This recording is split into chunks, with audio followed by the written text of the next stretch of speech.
এবং 57 নম্বর আয়াত। এই তিনটি আয়াতে আল্লাহ পাক মুমিনদেরকে লক্ষ্য করে কথা বলছেন। কাদেরকে?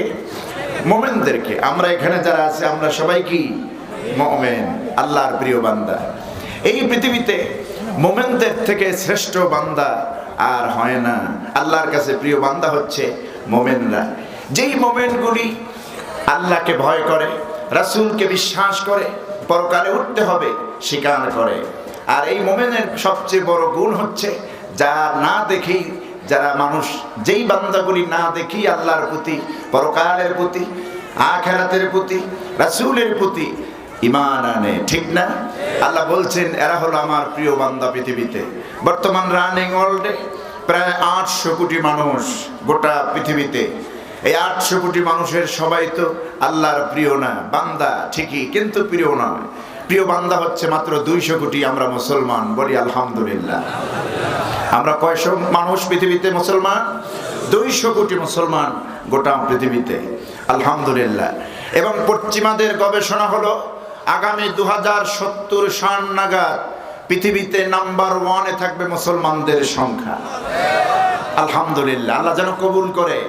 পৃথিবীর এমন কোন জায়গা থাকবে না যেখানে কালেমার বাণী পৌঁছাবে না, ঠিক কিনা? আমার বন্ধুগণ, আল্লাহ পাক এখানে মুমিনদেরকে লক্ষ্য করে বলছেন وَلَنَبْلُوَنَّكُمْ بِشَيْءٍ مِّنَ الْخَوْفِ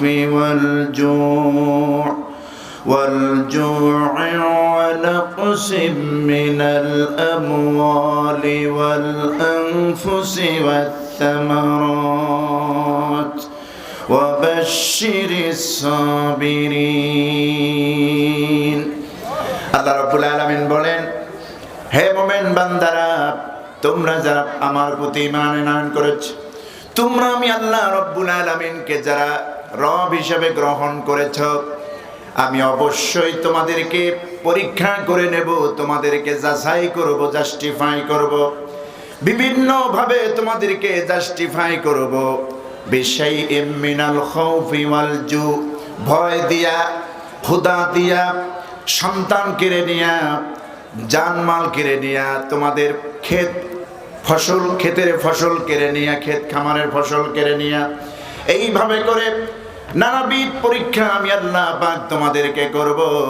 এই কঠিন থেকে কঠিন পরীক্ষায় যারা উত্তীর্ণ হবে, সবর ইখতিয়ার করবে, ধৈর্য ধারণ করবে, হে নবী তাদের কি সুসংবাদ শোনায় দেন, বাশশিরিস সাবিরিন। সুসংবাদ রয়েছে তাদের জন্য। এত পরীক্ষার পরেও যারা আল্লাহর উপরে ধৈর্য ধারণ করবে, সুবহানাল্লাহ। এই পরীক্ষা শুধু মুমিনদেরকে না, পৃথিবীর সব নবীকে আল্লাহ করেছেন না? আমার বন্ধুগণ, আল্লাহ রাব্বুল আলামিন বলছেন, হযরত বিশ্বনবী মুহাম্মদ সাল্লাল্লাহু আলাইহি সাল্লাম থেকে নিয়ে শুরু করে এমন কোন নবী ছিল না এই ধরার মাঝে যেই নবীদেরকে আল্লাহ রাব্বুল আলামিন ঈমানের পরীক্ষা করেন নাই। প্রত্যেক নবীকে আল্লাহ পাক পরীক্ষা করেছেন, শুধু আমাদেরকে না, নবীদেরকে আল্লাহ পরীক্ষা করেছেন। আমার বন্ধুগণ, এই পৃথিবীতে আল্লাহ পাক সর্বপ্রথম নবীদেরকে পাঠিয়ে আল্লাহ পাক এই পৃথিবীর মানুষকে আল্লাহর দিকে পরিচয় করায় দিয়েছেন, আল্লাহর দিকে ধাবিত করেছেন। এমন কোন জাতি ছিল না, এমন কোন উম্মত ছিল না যে উম্মতের কাছে রব্বুল আলামিন নবী বা রাসূল পাঠান নাই। সমস্ত উম্মতের কাছে নবী এবং রাসূল পাঠিয়েছেন কে? আল্লাহ পাক। যেমন আল্লাহ বলছেন, পৃথিবীর কোন উম্মত কিয়ামতের দিন আমার কাছে বলতে পারবে না যে আল্লাহ আমরা তো জাহান্নামে যাব না, কি করব? আমরা তো দ্বীন পাইনি, দাওয়াত পাইনি, নবী পাইনি, রাসূল পাইনি। এই কথা কেউ যেন না বলতে পারে, এই জন্য প্রত্যেক উম্মতের কাছেই আল্লাহ পাক নবী পাঠিয়েছেন, দূত পাঠিয়েছেন, রাসূল পাঠিয়েছেন।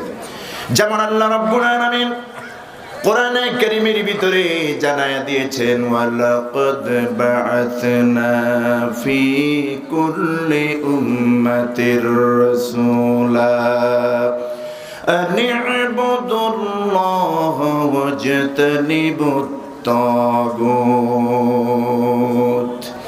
আমি আল্লাহ রাব্বুল আলামিন, অবশ্য আমি আল্লাহ পাক প্রত্যেক জাতির জন্য, প্রত্যেক উম্মতের কাছে নবী এবং রাসূল পাঠিয়েছি, প্রেরণ করেছি। প্রত্যেক নবী এবং রাসূলের দায়িত্ব আমি আল্লাহ পাক দিয়েছি দুটি কথা। তারা বলেছে, নাম্বার 1, আনি'বুদুল্লাহ ওয়াজতানিবুত তাগুত। প্রত্যেক নবী তার উম্মতকে বলেছে, ও আমার জাতিরা, ও আমার কওমের লোকেরা, এক আল্লাহর ইবাদত করো, এক আল্লাহর দাসত্ব করো, এক আল্লাহর গোলামি করো। সুবহানাল্লাহ। আমাদের আল্লাহ কয়জন? জোরে সোরে আওয়াজ করে বলতে হবে, আমাদের আল্লাহ কয়জন? সমস্ত নবীরা এক আল্লাহর দিকে ডেকেছেন, ঠিক কি না? এমনকি বিশ্ব নবী মুহাম্মদ সাল্লাল্লাহু আলাইহি ওয়াসাল্লামকেও এই জন্যই পাঠিয়েছেন রিসালাতের দায়িত্ব দিয়া। আল্লাহ রাব্বুল আলামিনের হাবিবকে আল্লাহ বলছেন, নবী আপনি শোনান, আপনি বলুন, قل يا أيها الناس إني رسول الله إليكم جميعا। হে পৃথিবীর মানব মণ্ডলী, ইন্নী রাসূলুল্লাহি ইলাইকুম জামিআ, নিঃসন্দেহে আমি আল্লাহর পক্ষ থেকে প্রেরিত রাসূল তোমাদের সবার জন্য। এখন যারা আছে, ভবিষ্যতে যারা থাকবে, কিয়ামত পর্যন্ত এই ধরার মাঝে যত মানুষ আসবে, সকলের জন্য আমাকে আল্লাহ পাক রাসূল করে তোমাদের জন্য গ্রহণ করেছেন। সুবহানাল্লাহ। আমার বন্ধুগণ, নবীকে দিয়েছেন কিতাব কোরআনে কারীম। নবী যেমন শ্রেষ্ঠ, কিতাবও তেমন শ্রেষ্ঠ। নবী যেমন সুপারিশ করবেন কিয়ামতের দিন, কিতাবও সুপারিশ করবেন আমাদেরকে কিয়ামতের দিন। এমনকি নবীর সুপারিশের পর সবচেয়ে দামি সুপারিশ হবে দুটি বিষয়, একটা হলো কোরআনে কারীম, আর একটা হচ্ছে রমজান মাসের রোজা। রাসূল পাক সাল্লাল্লাহু আলাইহি ওয়াসাল্লাম বলেন, ইকরাউল কুরআন ফাইন্নাহু ইয়াতি ইয়াউমাল কিয়ামাতি শাফিয়ান লিআসহাবিহি। তোমরা বেশি বেশি কোরআন পড়ো, কোরআন তেলাওয়াত করো, কোরআন বুঝো, কোরআন অনুযায়ী ব্যক্তি, পরিবার, সমাজ এবং রাষ্ট্র গঠন করো। কেননা কিয়ামতের দিন এই কোরআন আল্লাহর দরবারে কোরআন তেলাওয়াতকারী, কোরআন বোঝা আমলকারীর জন্য সুপারিশকারী হয়ে যাবে। কোরআন আমাদের জন্য সুপারিশ করবে। কোন সুবহানাল্লাহ। রিসালাতের দায়িত্ব নবী পালন করেছেন পৃথিবীতে আসার পর। আর সব নবীরা এই ইমানি পরীক্ষা দিতে গিয়ে মার খেয়েছেন। মার খেয়েছেন না?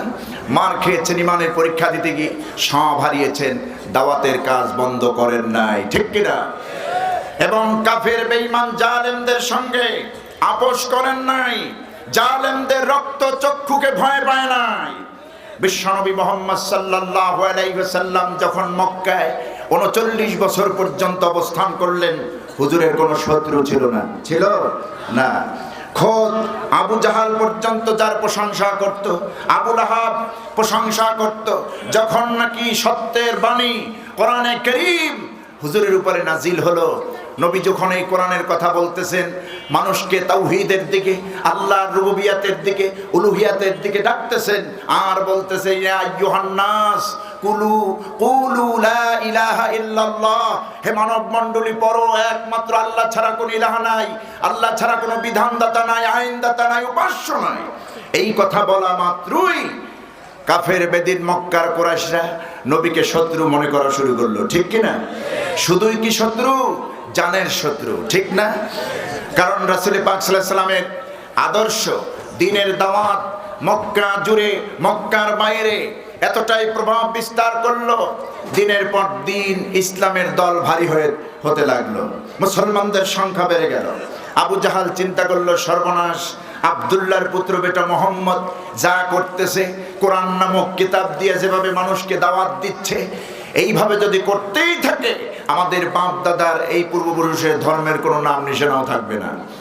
আমার বন্ধুগণ, আবু জাহাল কাফেরদেরকে নিয়ে মুহাম্মদ সাল্লাল্লাহু আলাইহি ওয়াসাল্লামের আপন চাচা আবু তালিবের বাড়িতে গিয়া নবীর ব্যাপারে প্রস্তাব ফেলে এসেছে, দিয়ে এসেছে। আবু তালেবকে কাছে ডেকে বলেছে, আবু তালেব শোনো, এতে মুহাম্মাদের তো মাও নাই, বাবাও নাই, তুমি মুহাম্মাদের দায়িত্ব নিয়েছ, তোমাকে মুহাম্মদ ভালোবাসি, বিশ্বাস করে তোমার প্রতি আস্থা রাখে। আবু তালেব, তুমিও মুহাম্মদকে ভালোবাসো। এখন তোমার কাছে আমাদের প্রস্তাব হলো, মুহাম্মদ এই মক্কায় যা শুরু করেছে বেশ বাড়াবাড়ি হয়ে যাচ্ছে, তোমার ভাতিজারে বোঝাও সে যেন একটু সহনশীল হয়ে যায়। যেই কোরআন দিয়ে দাওয়াত দিচ্ছে, কোরআনের দাওয়াত প্রচার করছে এই মক্কায়, দিনের পর দিন আমাদের ধর্মের একেবারে কঠিন অবস্থা করে দিচ্ছে, সংখ্যা কমে যাচ্ছে, মুসলমানের সংখ্যাই বেড়ে যাচ্ছে।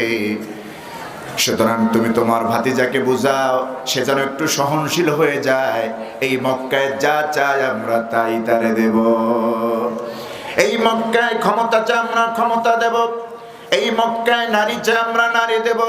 এই মক্কায় বাড়ি চায় আমরা বাড়ি দেব। যা চায় আমরা তাই দেব। বিনিময়ে আমাদের সাথে একটা সমঝোতা করে, আমাদের সাথে একটা যোগসূত্র করে তাকে সহনশীল হতে হবে। এই কথা আবু তালেবের কাছে আবু জেহেল প্রস্তাব দিয়েছে। এরকম প্রস্তাব এখনো বাতিলদের পক্ষ থেকে দ্বীনের দায়ীদের উপরে আসে না? হক্কানি আলেমদের কাছে আসে। দ্বীনের দাওয়াত দিতে পারবেন না, আপনি আপনার জায়গায় নামাজ পড়ুন, মসজিদে ইমামতি করুন, কিন্তু কোরআনের কথা, ইসলাম আন্দোলনের কথা বাংলার জমিনে বলবেন না। ঠিক কিনা? আপনি যা চান তাই দেওয়া হবে। বাস্তবতা হলো আল্লামা সাঈদী রহমাতুল্লাহ আলাইহি, তিনি যখন 2010 সালে অ্যারেস্ট হওয়ার আগে উনি কাবায় গিয়েছিলেন উমরা করতে। কাবার লোকেরা ওনাকে বুঝালেন এবং দাবি করলেন আপনি বাংলাদেশে যাবেন না, কারণ জালেম সরকার যেইভাবে মিথ্যা মামলা আপনার জন্য রেডি করেছে, ওরা আপনারে ছাড়বে না। সুতরাং আপনি বাংলায় যাইয়া লাভ কি? আপনি এই মক্কায় থাকুন, কাবা ঘরে নামাজ পড়ুন, আপনার জন্য আমরা ব্যবস্থা করে দিচ্ছি, যত টাইম থাকার ইচ্ছা। আলহামদুলিল্লাহ। কিন্তু আল্লামা সাঈদী বলেছিলেন কি, আমি তো, এই দেশ তো আমার নয়, আমি তো উমরা করতে এসেছি। আমার দেশ, আমার জন্মভূমি তো বাংলা, আমার দেশ তো বাংলাদেশ। সেই সময় আল্লামা সাঈদী পালায় থাকতে পারতেন না, সম্মানের সাথে থাকতে পারতেন, কোরআন নিয়ে কাবা ঘরে থাকতে পারতেন। কিন্তু তিনি বীরের বেশে বাংলাদেশে এসেছেন, মিথ্যা মামলা দিয়ে তাকে জর্জরিত করে 13টি বছর তাকে কারারুদ্ধ করা হয়েছে। পৃথিবীতে একটা ইতিহাস দেখান, একজন কোরআনের মুফাসসিরের বিরুদ্ধে 2013 সালের 28 ফেব্রুয়ারি যখন ফাঁসির রায় ঘোষণা করা হলো, টেকনাফ থেকে তেতুলিয়া, রূপসা থেকে পাতুরিয়া, প্রায় 100 শতাধিক